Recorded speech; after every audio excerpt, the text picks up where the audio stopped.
Well, I just set out one bale in the. Usually I just unroll one bale here, and I set out 4 others in the ring. So we've got,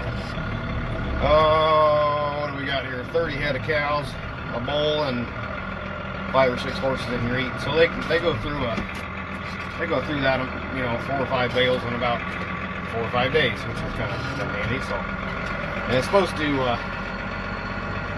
be warmer tomorrow, and I don't want to be tracking shit up. We'll trying to put bales out, and they're out today, so that's kind of handy. Hop on the way, guys. Come on. Come on. Oh. Careful, make sure I don't poke them. Come on, move. I've been moving a few bales, or I usually use the unroller on the back end. It's a lot more efficient than this, but we've been moving bales, so haven't got the unroller put on yet. This works okay. I'm just unrolling one, so it's not a big major inconvenience. And that way, when they're super hungry like this, they've been out for most of the afternoon. Why they can all hurry up and get around the first bale that I get unrolled for them, and they don't have to fight around the bale ring. So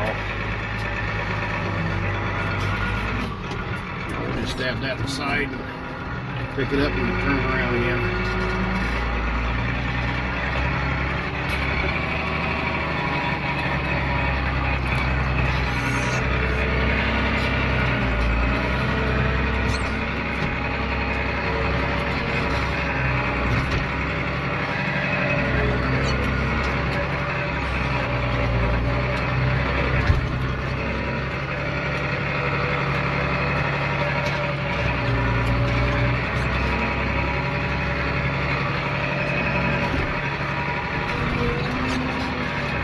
Watch out, bale coming through, guys. Now we'll just move it over a little bit.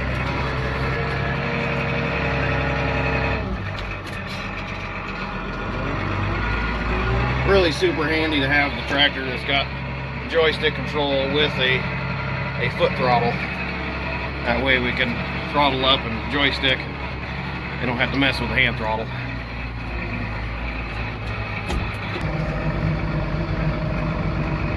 Alright, now that ought to be enough for them to all hurry up and get a bite to eat while I go set out some more bales. Now the only place these guys have to drink is out of that pond, which is conveniently also where I have the haystack. Right up there in that corner where I stack all the hay, and that little pulp there, you can't seem to remember how to get out of there.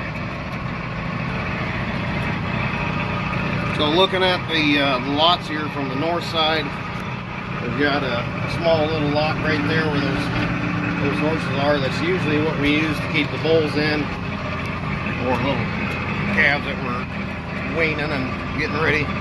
If we got big groups of calves, we keep them over here where this one single mama is. She's got a pair of twins, and she's not got enough milk for both of them, but it's a lot handier to have the calves out with the mama than just in the barn and trying to muck that shit out all the time. That's pretty unhandy. But we are giving the other calf a bottle twice a day, so making sure she's getting enough feed. 2 little heifers, and they're both got about the same markings on their face.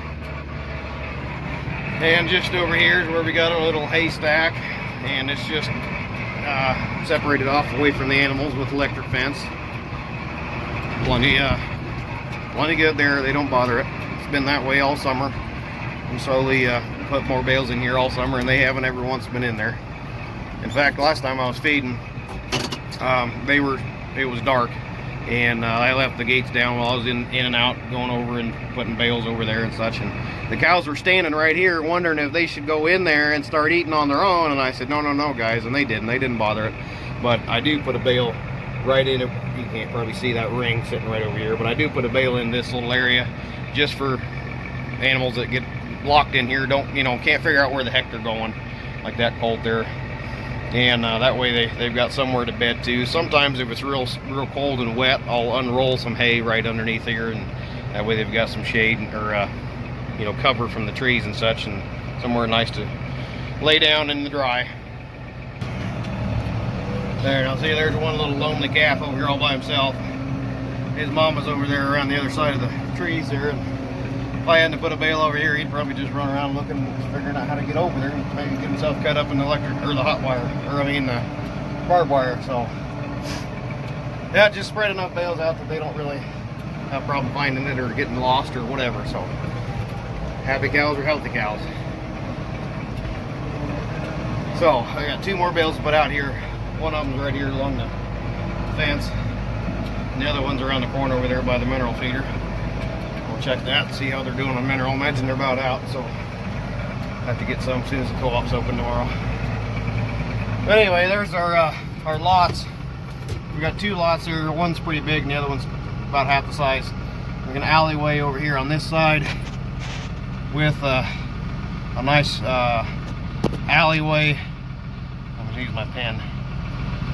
We got a nice alleyway coming down. Where's my pen at? Oh, there it is. All right, there's a nice alleyway circling around over here by the tree, and it comes out right there. There's a little head catch there. Works really handy for trying to catch stubborn cows or whatever. So anyway, that's just a couple nice little lots. Got an old pig hut. I think that's what that is, a bigger style pig hut. And that works pretty good for calf shelter. So automatic water right there in that space. No freeze. Actually, it's a heated water, not a no freeze water. I'm looking at putting another water out here, right over here around the corner where this mineral feeder is, but it's frozen now, and I don't know if we can get it trenched. So that'll be a spring project probably.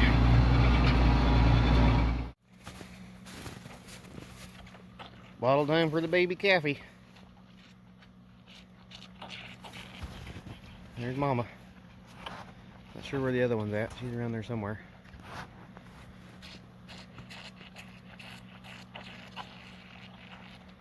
Well, that's gonna be it, guys. That's pretty much what we got. Calves are sure cute. Till they get to be about 800 pounds and they say, no, I'm going through that gate. Catch you later.